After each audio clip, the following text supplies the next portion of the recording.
Hello guys and welcome back to my YouTube channel.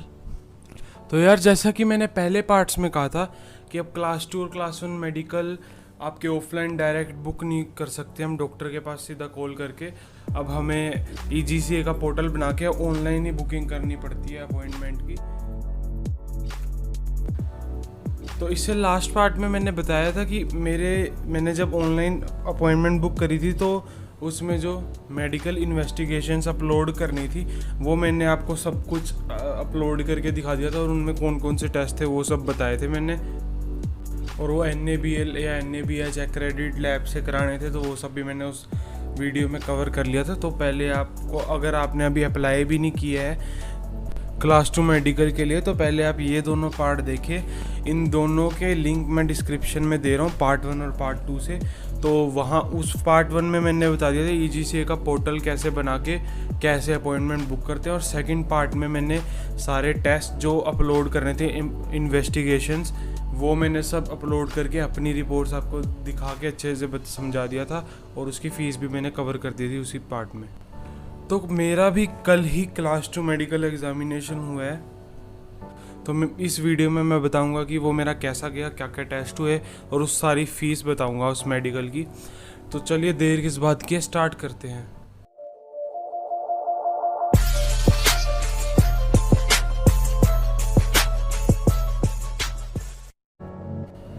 तो कल मेरी 11 बजे की अपॉइंटमेंट थी, तो मैं 11 बजे पहुंच गया वहाँ पे। तो वहाँ पहुँचने के बाद सबसे पहली चीज़ जो आपको वहाँ लेके जानी है, जो आपको वहाँ पे पहले जाते ही देनी है, वो होंगी जो आपने इन्वेस्टिगेशंस अपलोड करी होंगी ऑनलाइन। जो मतलब मैंने पिछली वीडियो में बता दिया था, वो 5 टेस्ट ECG, एक्सरे वगैरह, और वो मैंने अपने भी दिखा दिए थे। तो वो पाँचों टेस्ट आपको पहले वहाँ सबमिट कराने। तो वो डॉक्टर उसे खुद देखेंगे रिपोर्ट्स को आपकी। उसके बाद आपको अपना आधार कार्ड या लाइसेंस जैसी कोई भी ID प्रूफ लेके जाना है। मेरे से उन्होंने 10th की DMC भी मंगाई थी, लेकिन वो मेरे बैग में ही पड़ी रही, कोई काम नहीं आई। तो फिर आपको डॉक्टर बुलाएंगे, तो आपको अपना EGC की जो आपको एप्लीकेशन ID मिली होगी, जो मैंने पिछली वीडियो में बताई थी, जब आप क्लास 2 मेडिकल के लिए अपॉइंटमेंट बुक करते हैं तो आपको एक एप्लीकेशन ID मिलती है, जिसका फॉर्मेट ऐसा होता है। तो आप ये ऐसा फॉर्मेट होता है उसका। तो वो एप्लीकेशन आपको ID लेके जानी है। साथ ही साथ अपना मोबाइल या फिर अपना लैपटॉप साथ में लेके जाएं, जिसमें आप अपनी वो ID फिर से लॉगिन कर।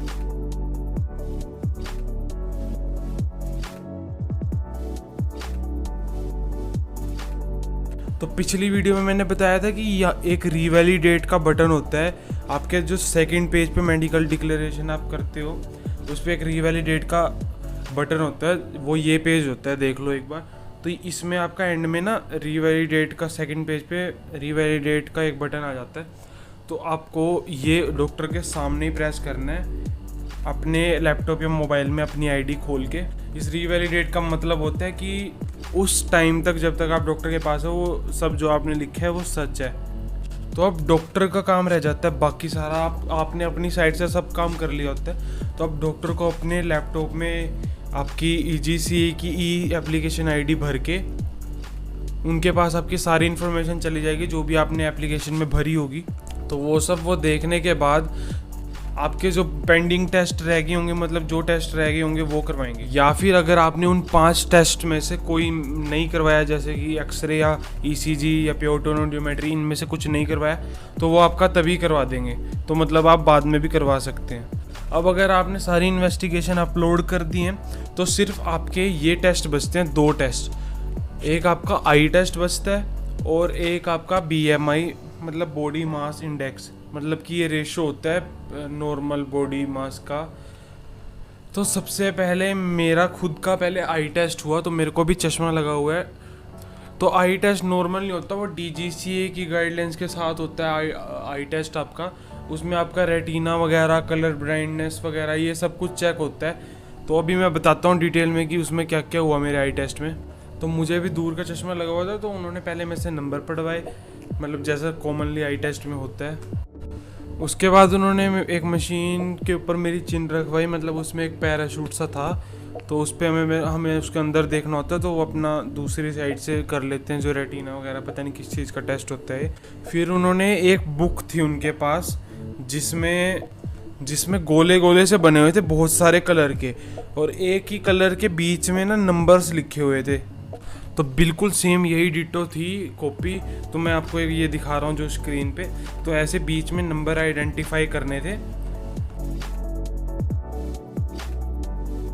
तो इस टेस्ट के बाद और भी टेस्ट हुए जिनमें उन्होंने मेरे को मतलब कि शेप वगैरह बतानी थी, दूर से लाइट की जली हुई और लाइट का कलर वगैरह, और भी 2-4 टेस्ट और होते हैं। तो ये सब होने के बाद अगर चश्मे के बाद आपको मतलब बिल्कुल क्लियर दिखता है तो वो 6/6 है मतलब आपकी आंखें, तो आप इस टेस्ट में पास हो जाते हो। तो उसके बाद फिर से मैं उन्हीं डॉक्टर के पास गया, मतलब इसके लिए मैं स्पेशल आई टेस्ट वाले डॉक्टर के पास, वो खुद अलग से लेके जाते हैं। तो उसके बाद मेरे को फिर से वापस उसी डॉक्टर के पास लेके गए, क्लास 2 मेडिकल एग्जामिनर के पास। तो उनके पास जाने के बाद मेरा वेट चेक किया गया, मेरी हाइट चेक करी गई, और उससे उन्होंने BMI निकाल लिया होगा। तो वो सब चेक करने के बाद मेरी चेस्ट चेक करी गई बिना सांस लिए, और फिर सांस लेके भी चेस्ट चेक की उन्होंने, मतलब उसका साइज़ मेज़र किया।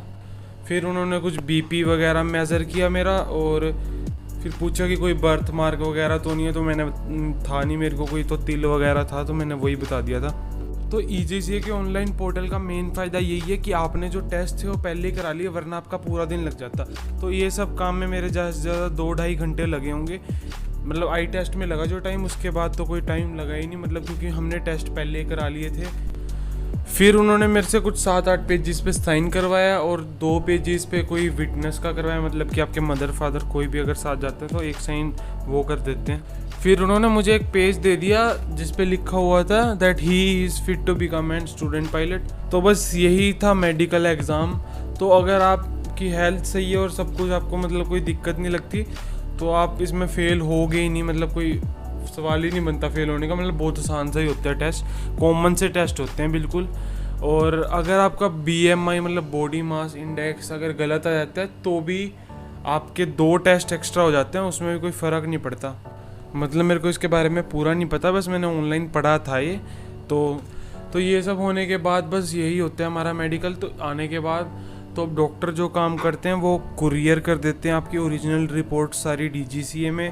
तो वो आपका मेडिकल सर्टिफिकेट मेरे ख्याल से 1 मंथ के अंदर अंदर आपके पास मेल भी आ जाए। तो अब मैं बता देता हूँ कि मेरी फ़ीस कितनी लगी थी। तो आई टेस्ट के लिए मेरे 1000 रुपीज़ उन्होंने लिए थे, और मेरे को जब वो किसी थर्ड डॉक्टर से कराते हैं तो मेरे को वो बाइक पे बिठा के लेके गई किसी और डॉक्टर पे, और उन्होंने भी 500 रुपीज़ लिए थे। मतलब 500 रुपीज़ इन्होंने अपने पास रखे और 500 आगे दे दिए थे डॉक्टर को।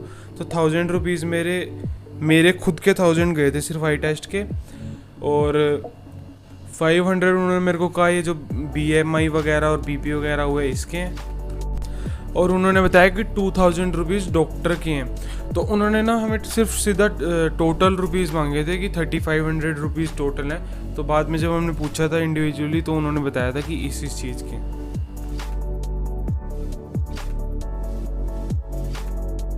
जो बाकी मेरे टेस्ट हुए थे जो मैंने पिछली वीडियो में बताया था इन्वेस्टिगेशन अपलोड करने में, वो मेरे 2500 के थे। तो 6000 रुपीज़ का टोटल क्लास 2 मेडिकल हमें पड़ा था ये। और ये फ़ीस आपकी हर जगह वैरी करेगी, क्योंकि हर डॉक्टर की अपनी फ़ीस हो सकती है, और जो लैब्स में आप रिपोर्ट करोगे उसकी अलग अलग फ़ीस हो सकती है। मेरे को 6000 पड़े थे पूरे फ़ीस इसकी। तो जैसे तैसे मेरा भी मेडिकल निपट गया, और अब देखते हैं कि कैसे आएगी उनकी मेडिकल सर्टिफिकेट DGCA से। उसके बाद मैं अप्लाई करूँगा क्लास 1 मेडिकल के लिए, तो वो सब भी मैं आपसे शेयर करूँगा। तो अब मैं आपको जो 12 स्टेप्स दिखा रहा हूँ तो आप इनका स्क्रीनशॉट ले सकते हैं, मतलब कि काफ़ी लंबा प्रोसेस पड़ जाता है अगर आप तीनों वीडियो देखेंगे। तो आप इन स्क्रीनशॉट से मतलब यही आपके स्टेप्स होंगे, इसी हिसाब से आपको अपना मेडिकल कराना है। तो ये हैं वो 12 स्टेप्स जिनमें आपका पूरा मेडिकल हो जाएगा।